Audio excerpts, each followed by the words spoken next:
Hello, my name is Jim. This is Baby Boomer Video Tales. I'm here with Mike Long today, and I'll bring him on in just a second. It's nice to have you here with us. I hope you'll have a good time. It's raining and thundering here in Northeast Kansas, and it's also doing that same thing where Mike is. So if we get a big old thunder and it rattles the screen, just hope we're okay. I think we will be. So let me bring Mike on here. Hello, Mike. How are you doing? Hey, Jim. I'm well, thank you. Anybody that's not familiar with Mike Long, Morris Long, his dad owned Long Hardware it was called, I believe, and in Granby back in the 50s and the 60s and probably the very early 70s. Did your dad sell that hardware to Broderick Company? Is that how that worked? I think it was 1966. Really? 66? A little bit earlier. He sold to Jack Rulius in kind of a partnership with Broderick Wood, as I recall. And then it became the Broderick Wood Country Store. And I don't quite remember the details if I ever knew him. But we left the hardware business in 66, although we continued to own the building for quite a few years. And then Kenny Hornbeck bought it from Rulius. Is that what happened? Do you know? Are you familiar with that? You got me there. Okay. Well, that's how I remember it, but who knows, right? Well, your family's been around the Middle Park and Grand County area for a very long time. Can you give me some kind of background on that? Sure. The roots are pretty deep on really both sides of my family. My great-grandfather, whose name was J.T. Noonan, and I want to interject that we spell our Noonan Noonen, which is not conventional. And if you run into just about anybody with that spelling, they're related to us. And there's a long story behind it, but it's distinctive. Anyway, JT owned a ranch on the eastern plains of Colorado, east of Denver, near Deer Trail. And his son, Mike, who was my grandfather, kind of longed for a place of his own. And the Deer Trail Ranch, I think, was kind of sold, and then the sale didn't go through, one thing or another. So my granddad wanted to run his own operation. And he saw an ad, and I don't know, it would have been one of the Denver papers or the Stockman or something like that, for a ranch that was for sale near Kremling, the Blue Valley Ranch. So in May of 1918, he and a buddy took a train, went to Kremling, spent a week to scope out this ranch and the opportunity, and ended up purchasing the Blue Valley Ranch, which that name has come and gone and come again. So it's back to being named the Blue Valley Ranch after all these years, which is about 7 miles south of Kremling. At that time, it was 2,200 deeded acres with various BLM and Forest Service rights and so on. And I think it grew to about 5,000 acres over the period that Granddad owned it. They managed to get a rather anxious seller down from 175,000 to 75,000. He was a physician from Colorado Springs and had been called into service by the government, and he had to get going. There's quite a longer history of the ranch prior to that gentleman, but of course we don't need to go into it today. It's kind of interesting for the Grand County people that we know that among his first year crew, my grandfathers, were Paul Heaney and Bob Manhattan, who are, those are very familiar names to people in Kremling and to some extent in Grand County. So a year later, my grandfather married Genevieve Doyle. And the Doyle McAuliffe clan was a Denver outfit. And she was pretty well attracted to my grandfather, he was a graduate of the first graduating class of what became Regis College.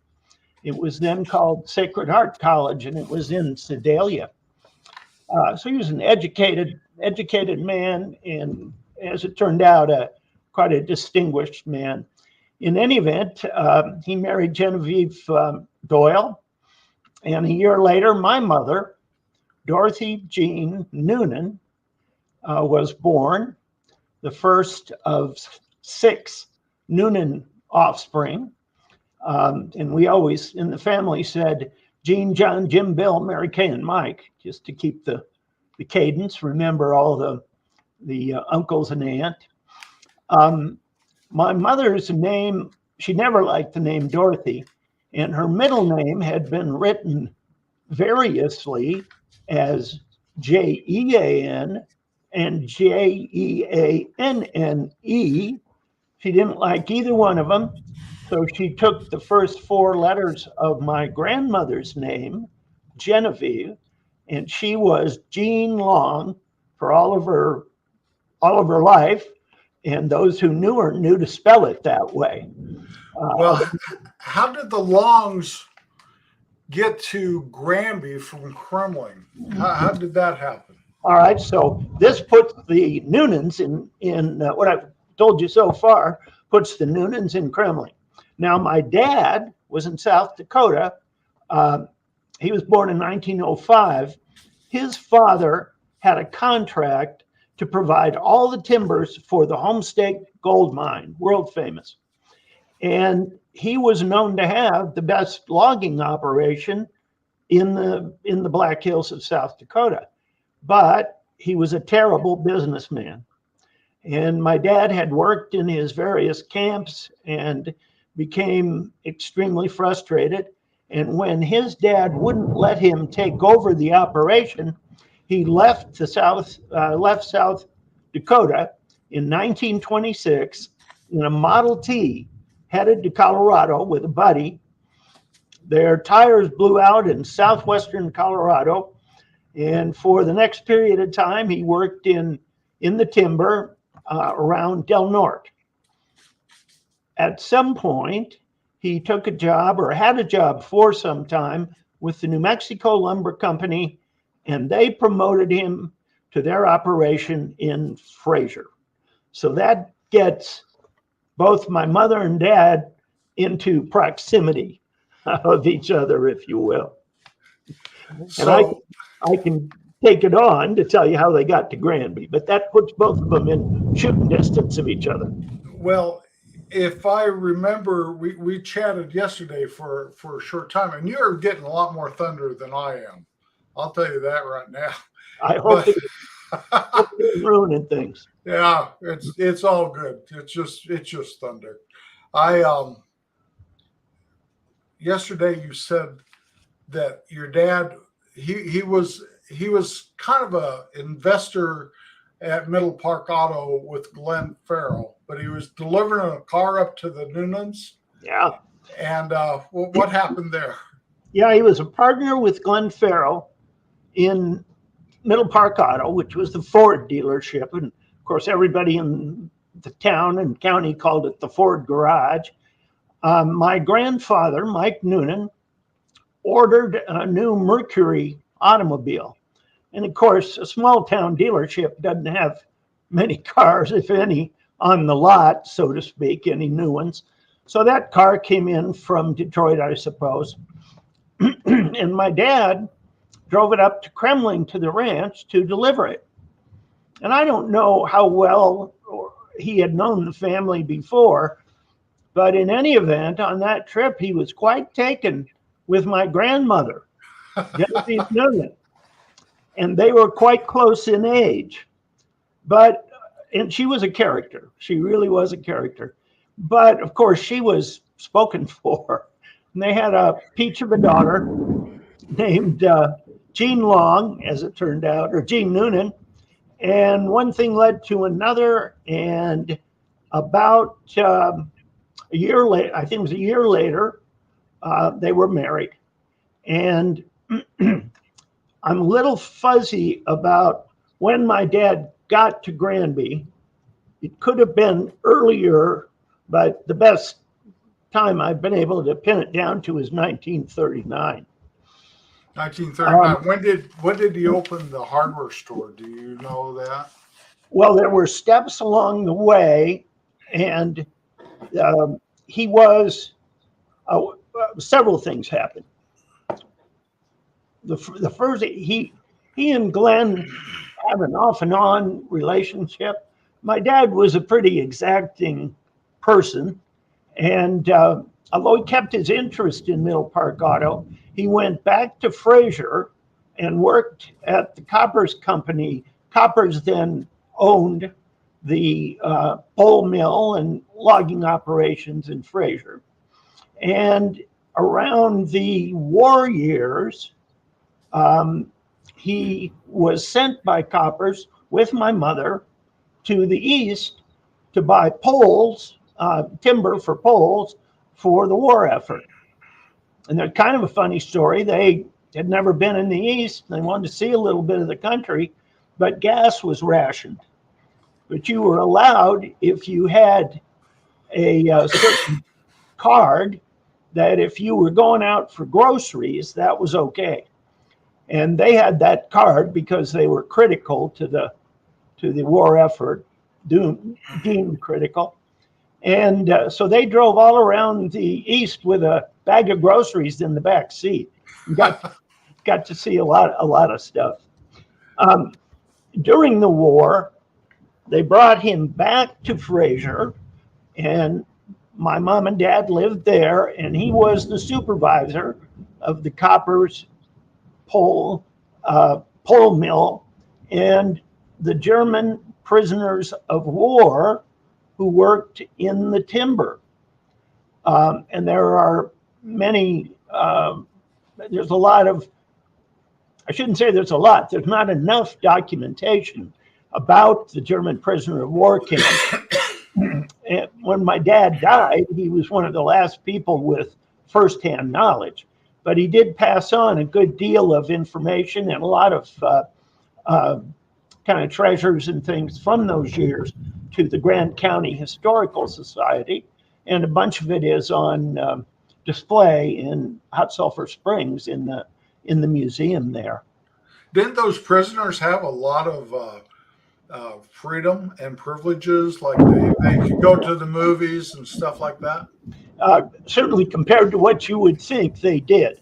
First of all, they were not, they weren't trying to escape. They were, on the whole, glad, I'm speaking broadly, but glad to be out of the war. They were in safe and warm, if not luxurious accommodations. They had good meals, and the Army did very little to guard them, I guess it could be said, such that a number of the prisoners became quite good friends with my mother and dad. And they made, some of them, a good number of them were craftsmen, and they made kitchen stool for my mother and some beautiful inlaid wood boxes for my father, and they were they really were friends with a number of the prisoners, such that after the war, when the prisoners had been repatriated, they wrote to my parents, and a number of them wanted to come back to Fraser and work in America. And they also were in terrible straits over there after the war. And my mom and dad sent care packages of clothing and food items and so on for a number of years. So I'm not quite sure what the chronology is, but the next step, I think, for my family was back to Middle Park Auto. And then my dad was an investor and the head cashier of Middle Park Bank for a period of time.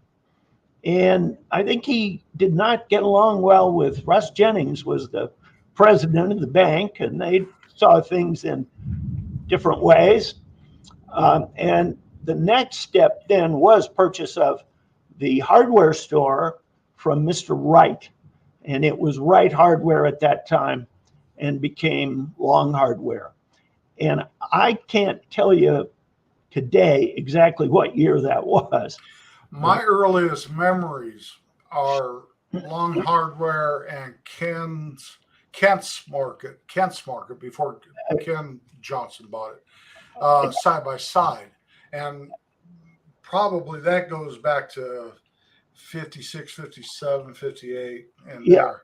I think so. I do remember that one time there was a local little fundraising newspaper or something, and they were going around getting ads from the different businessmen. And my dad put in an ad that said Long Hardware training boys since 1957, which was, he had a very good sense of humor. Well, there were four of you boys, you, Greg, Randy, and Kim, and you lived in town, and I had forgotten this, and I saw this on something on a Facebook group. At one time, you lived across the street from Sam and Betty Childress.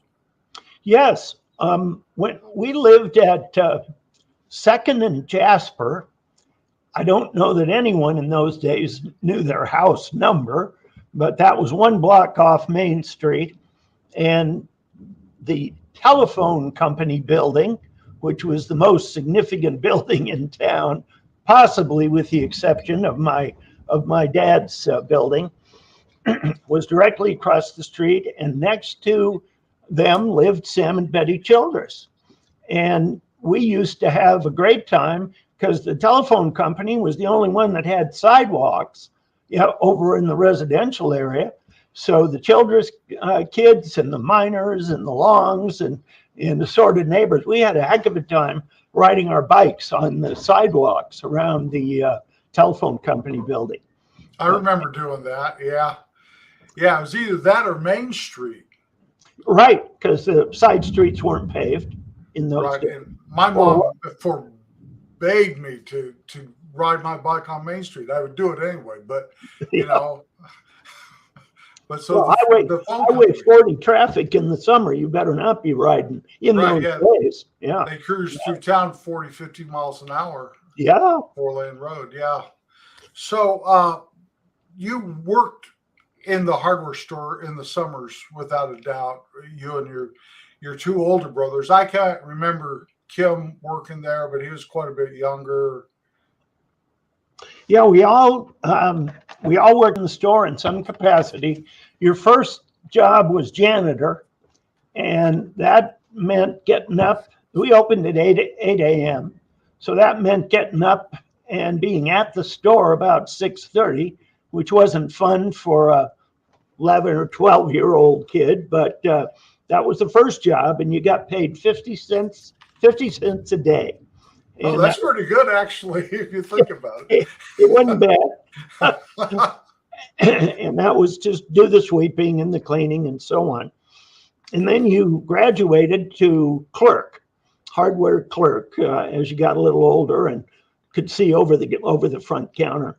So in one way or another, all four of us did work there, but most people would remember my brothers, Greg and Randy, and myself, because those were sort of the core years that we owned the store.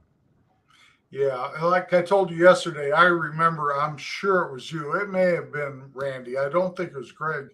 I had to buy something. My dad sent me across the street to buy something at the hardware store.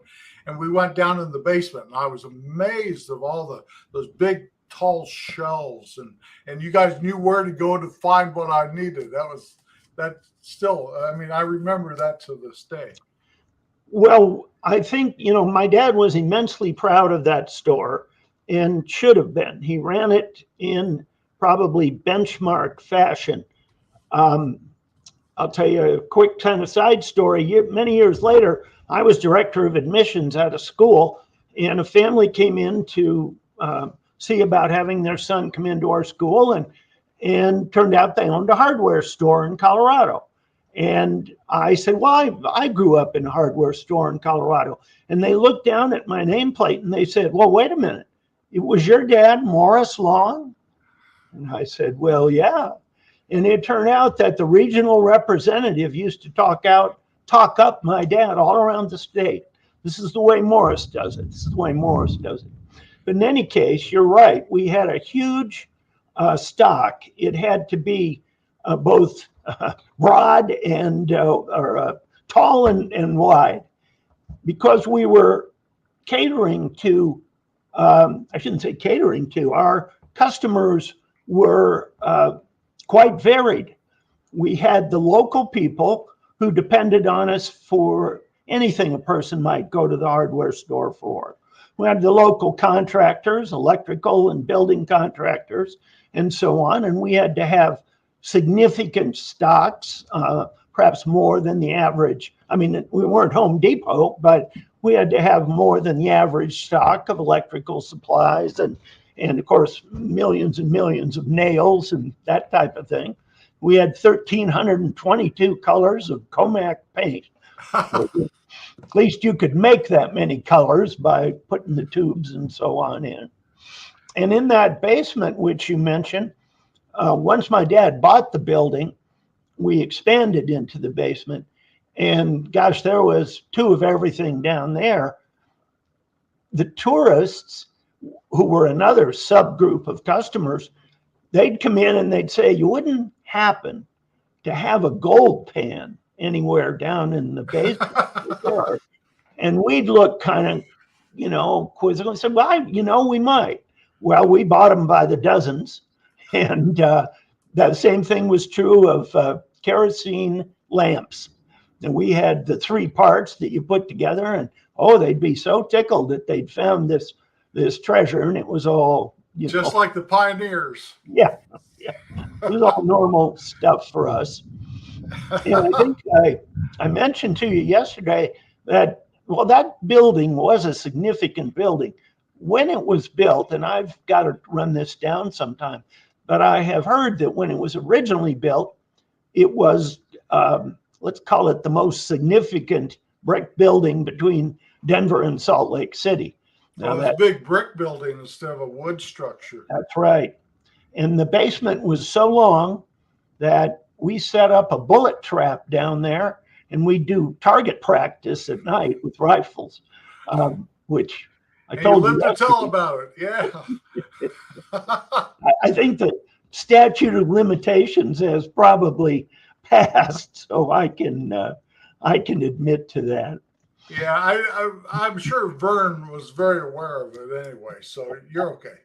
I think we were not Vern's top of mind concern. The other thing about the store, of course, were not only the types of customers that we had, and we had the millionaires who owned King Ranch and the Hunt Ranch and those kind of folks who would come in. We had the boys from Vagabond Ranch. We had the campers from Camp Chief Ouray. As you well remember, the tourist traffic on Highway 40, which was the only way to go west, was nonstop during the summer. Sometimes you couldn't get across the street. So we also, of course, had some of the characters of Granby and of Grand County. Two that come to mind, and I'll just say the first name of one of them, whose name was Harold, and he was always in some business venture and didn't ever make any money. They all failed. And it came to the point where my dad said, no more credit for Harold, and you've got to give us cash or a check. Well, he'd write a check and we'd take it down to the bank, and it was no good. But the bank, and you don't get service like this anymore, would call us and they'd say, Harold put some money in his account today, and we'd run down there and cash the check before it went bad on us again. And of course, one of the most well-known characters in the county was the famous Horace Button, who was the father of, you could say, one of the fathers of skiing in Colorado, and certainly one of the fathers of jumping. And Horace was, as you may recall, a very shy man. He would come in our store and he'd kind of turn his back to us and wouldn't say much of anything. You'd ask him a question, get a one-word response. But he was friendly with my dad. And he came a time he was going to be put in the Colorado Ski Hall of Fame, which he richly deserved. And my dad took him aside and he said, you know, Horace, you're going to have to talk at this thing. It's a big deal. It was a banquet in Denver, and you're going to have to make a bit of a speech. And we all wondered what would happen. And I went to that banquet with my parents, and Thor and Jerry Groswald were inducted at the same time. In any event, Horace got up and he said every word he hadn't said in the last 100 years. He went on and on, and they practically had to get the hook. And my dad was just beside himself. And he never encouraged him. But he and his wife Lois were wonderful people and good friends. Yeah, Horace would come in and hang out at the store, just hang out, and turn his back on you, stuff like that. And then all of a sudden, he'd like walk up and say, "Will you give this to your dad from Lois?" And he'd leave. And it'd be like a little painting or a picture she had drawn with colored pencils or a painting or something. Yeah.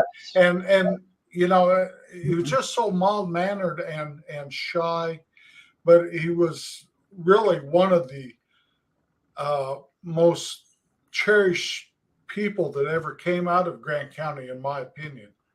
Well, I think you're right, and is still held by anyone who knows the stories in high regard. And you're right about Lois. She was a wonderful artist. And by the way, Horace did a lot of ink drawings. Right, yeah. He would send my dad a letter from Hot Sulphur Springs to Granby, and on every letter, either over in the corner or on the back, he'd sketch a ski jumper or something like that. My dad kept those for years. Lois used to do some of her art on old cow bones that were out in the field bleached. Amazing. And they looked like scrimshaw. And well, and an artist can see something in an inanimate object that I could never even visualize until it's done. Couldn't agree more. I can hardly write my name, let alone do anything artistic. Well, speaking of which, writing your name, let's change gears for a second. And where did life take you after Grant County? Well, my brother Kim and I had gone to, back up one step, which is to say, although I went from kindergarten through second grade to schools in Granby, my parents wanted us to go to Catholic schools. So we started commuting to Denver. My mother would either drive us down in the 51 Willys Jeep, or we'd take the Prospector down or up or down the Yampa Valley Mail Train and so on. And we lived with my grandmother during the week and then came home to the hardware store on the weekends. Now, because my grandmother aged, they reached a point where having a bunch of kids around wasn't preferable. So both my brother Kim and I went to the Abbey School in Canyon City, which was a college prep school, a boarding school run by Benedictine monks. Had terrific years there, just terrific. And the reason that I set that prelude up is my first job out of college was to return to that school, and I was director of admissions for 5 years. Wow. And then I came back up to Denver and was involved in some family businesses. But I joined Xerox in Denver in 1979 and ended up spending my first period of time with them 27 years, and including a transfer up here to Rochester. And then I was back for a consultant job running a wonderful science education program that they sponsored in the local schools for another 10 years. So I made the jump from Colorado to New York, never intending to spend more than a year or two here, and then I'll go back to Colorado. And now it's 35 years. I'm not quite sure what happened. Well, Colorado's a beautiful place, but most people that I have on as guests on this have moved on from Colorado, and I think we all agree that maybe the mud got us. Yeah, I think that's true. There's good and bad news about small town living and living in the mountains. The Long and Noonan families are represented only by my cousin Sheila Jones and her family, although her kids have moved away in Kremling, and my brother Kim and his wife Mary, and they live in just outside Granby. So we're down to only a couple people after that long history that I laid out for you. Do you get up there very often, Mike? I don't anymore. When my mom and dad were alive and still living in Granby, I went often. And then when I went to work for Xerox, I was traveling constantly, and it gave me the opportunity to go often, even after they had retired to Southern Colorado.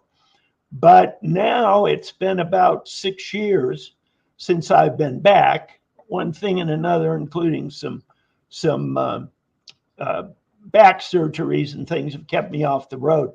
So it's been a while now. Well, Mike, I really appreciated you coming and talking with us, sharing your life with us. I wouldn't have had it any other way than to have a representative of the Long family today. It just blessed my heart when we touched base yesterday. It just brought back a wave of memories, and it's all good. It's just I just really want to thank you for coming and spending a little bit of time with us today.